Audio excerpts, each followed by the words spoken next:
Hello everyone. So my name is Hamza El-Kebir. I'm with the Department of Aerospace Engineering at the University of Illinois. The research I'll be presenting to you today deals with guaranteed reachability for systems with impaired dynamics, and this is joint work with Dr. Melchior Ornick. So first of all, I'd like to start with some motivation. So imagine you are an aviator and you're about to fly a new aircraft. You're given this huge stack of papers, this flight operations manual. Now, if you open it up, one of the first things you'll notice is a plot that looks something like this. And this is what they call a flight envelope. This is what in aerospace we call a VN diagram. So it gives you the velocity and the load factor that you can fly at. So within this boxed region, you're able to safely operate, whereas outside of it, in the red region, for example, it's dangerous and your aircraft might fail, it might be structural failure, or your aircraft might become controllable. So this is sort of a safe envelope in which you can operate. Now this particular flight envelope is for this aircraft over here. It's a fighter jet, an F-104, a starfighter.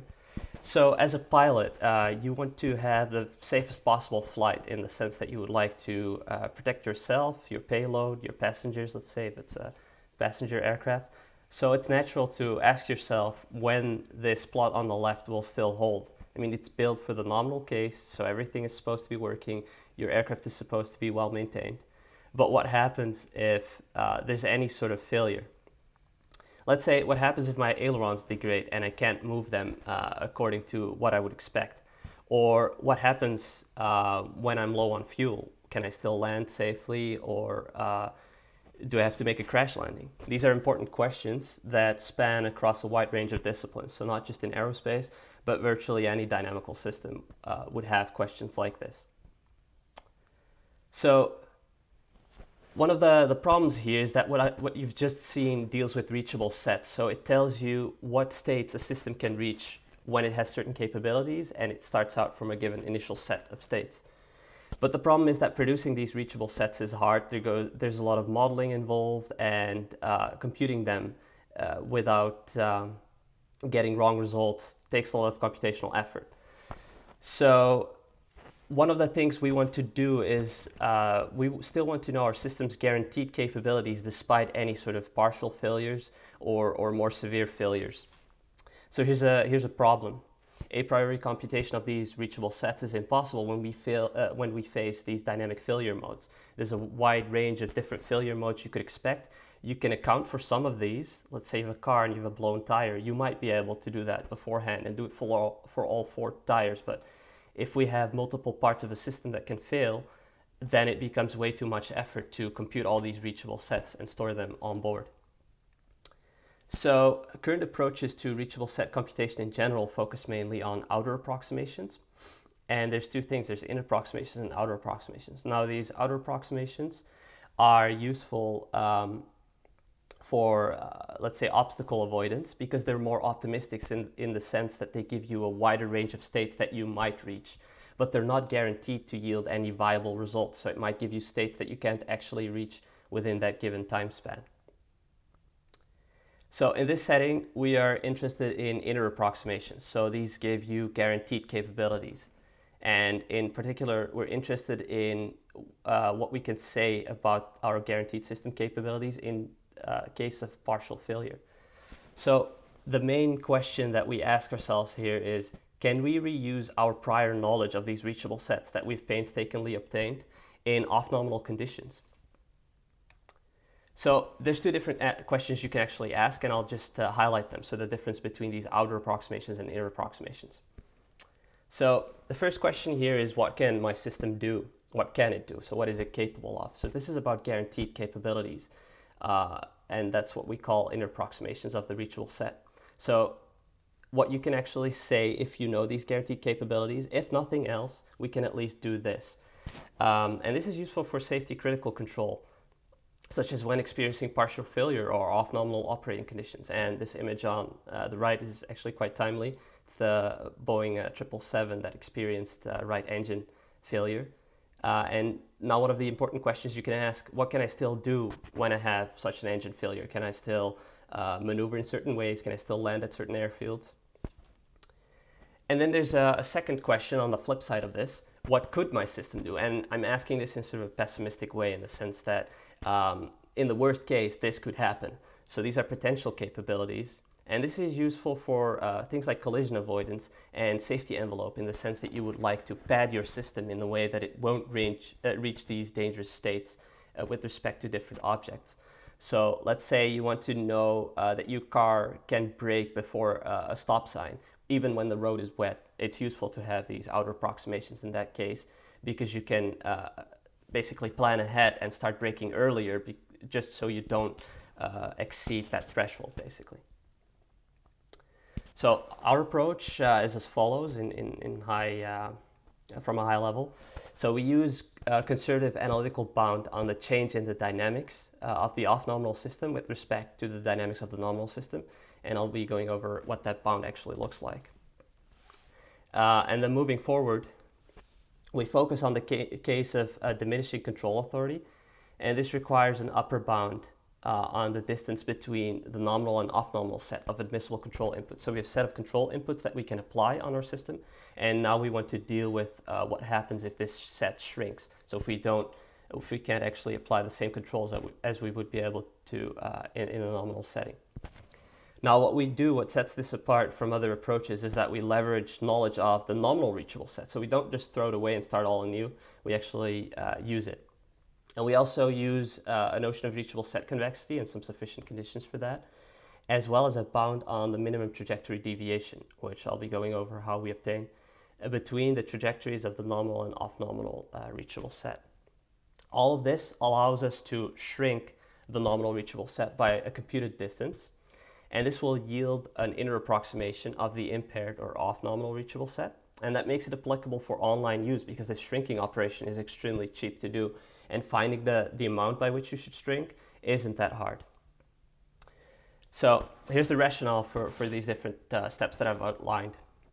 So let's go back to this main proposition or question, the goal that we set ourselves. When our nominal reachable set is available, can we reuse it to find an inner approximation of the off-nominal reachable set? So reachable set computation from scratch, as I said, is expensive, so it's not suitable for spur-of-the-moment decision making, and this is what we're interested in. If you're dealing with a failure or an emergency situation, you don't have time to plan ahead, in the sense that you need 4 minutes for your solution to resolve. You need to be quick in your acting.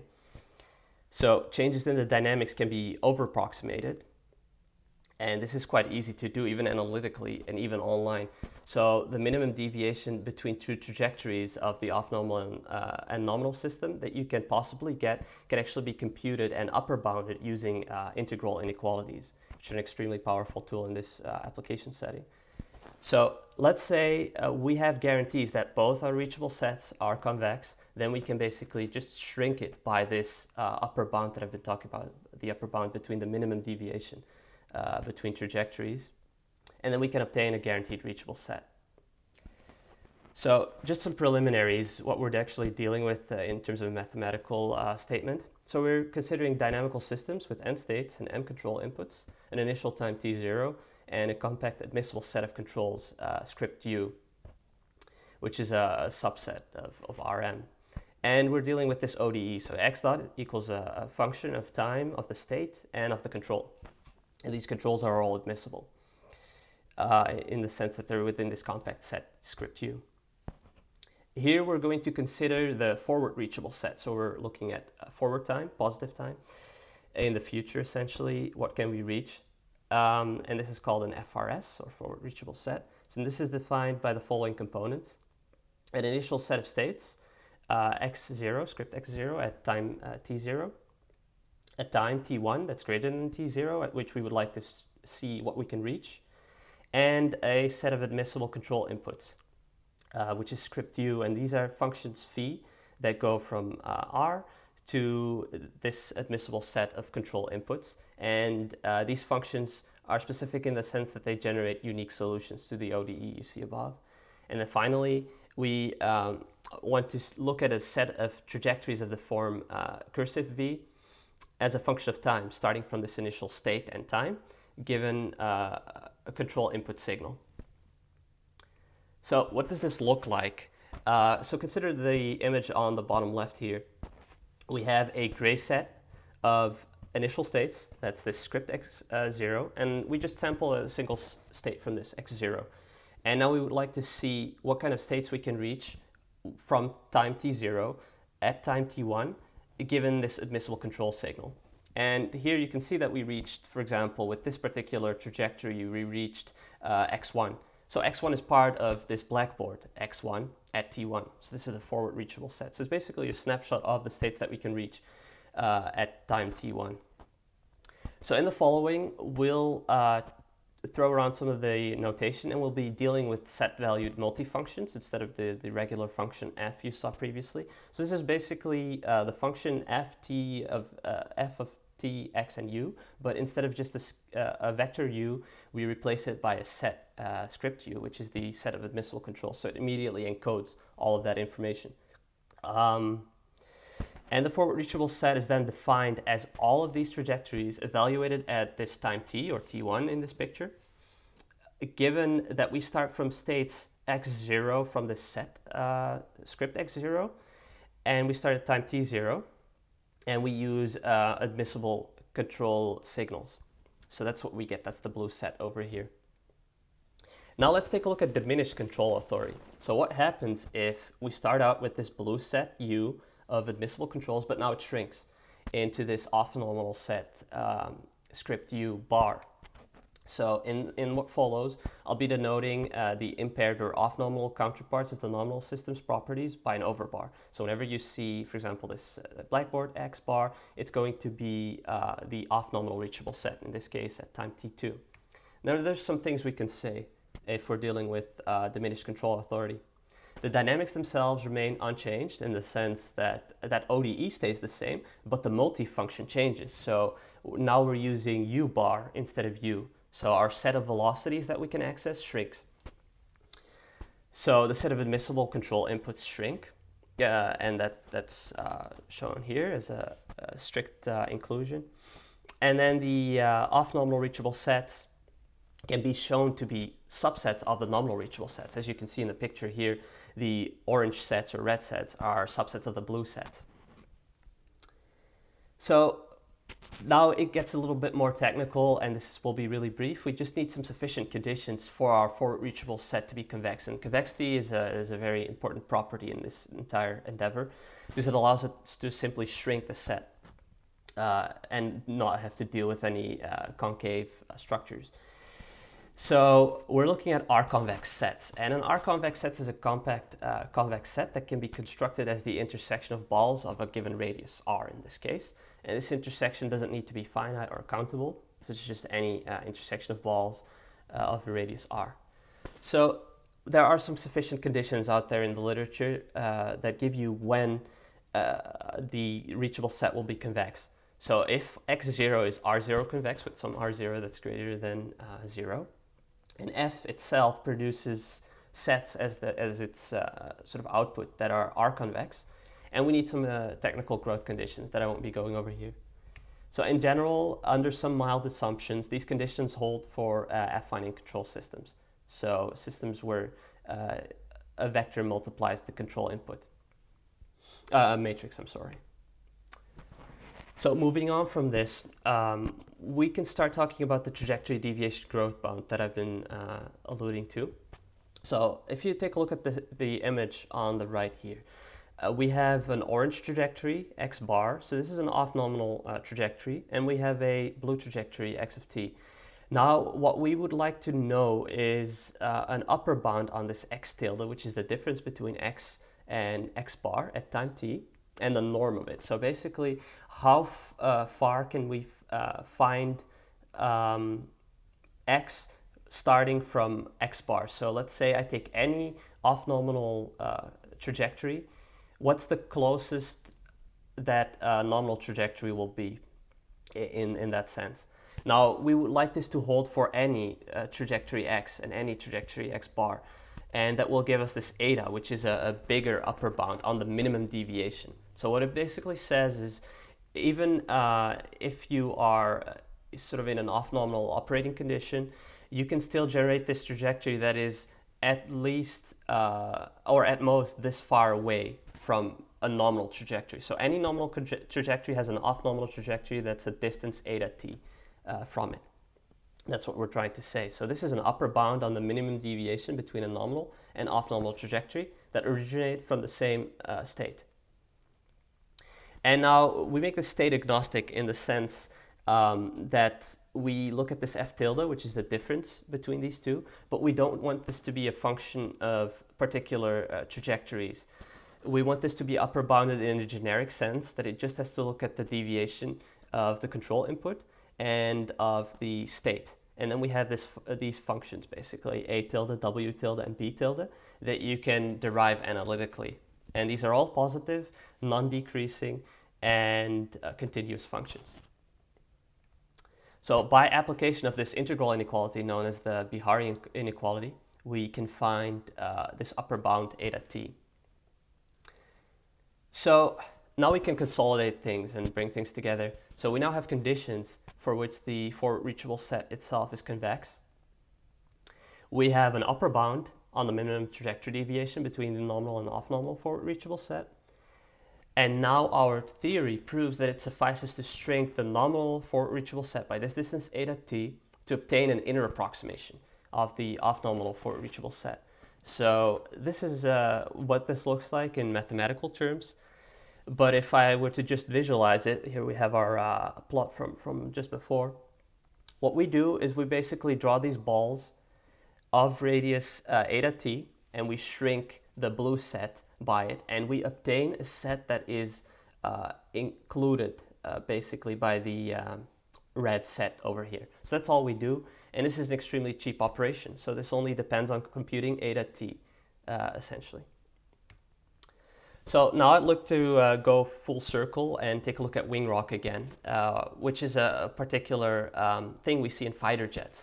This is a phenomenon of aircraft flying at a high angle of attack, so a high sort of inclination with respect to the wind, and this is what you can see in delta wing aircraft, such as the one you see on the bottom right. And we're particularly looking at the roll angle, which is phi, which is basically this angle. And what happens is there are flow asymmetries across the wing, and these cause the aircraft to rock, so it basically starts oscillating, and these oscillations increase unless we do anything about them to suppress them. And this can lead to loss of control, which is the leading cause of loss of life in aviation. So our setting here is aileron deflection has become less effective at high angle of attack, which is actually the case in these aircraft. And what this causes effectively is that we have diminished control authority, because even if we deflect our ailerons, it's not like it's doing anything. So it's as though we can only deflect them by a decreased amount. And the ODE that we're dealing with here, the dynamics, are nonlinear, as you can see. There's a cube term, there's some absolute values, but it's affine in control. So what we obtain, or what we consider is yeah. Okay. Yeah, I'll just show you the results. Yeah, sure. I'll show you. Yeah. So we can get really clean bounds, as you can see, that are extremely close. The green set is what we get. The orange set is what we were to get if we had infinite computational resources. And the blue set is the nominal set. So as you can see, we're extremely close. Yeah. And what's on the horizon, this theory is easily extensible to time-varying changes in dynamics using the Bihari inequality. So this allows for applications to drones with defective rotors to plan safe landing trajectories, or road vehicles to come to a safe stop when we experience adverse road conditions. And it's also possible to do outer approximations without the need for convexity with the same theory. And this can allow you to do just-in-time collision avoidance if there's uncertain moving targets, or preventing vehicles from entering unsafe states. And we're now working on relaxing these system constraints using model order reduction and other approximation techniques. And with this, I'd like to conclude my talk. And if there's any questions, I'd be happy to answer them.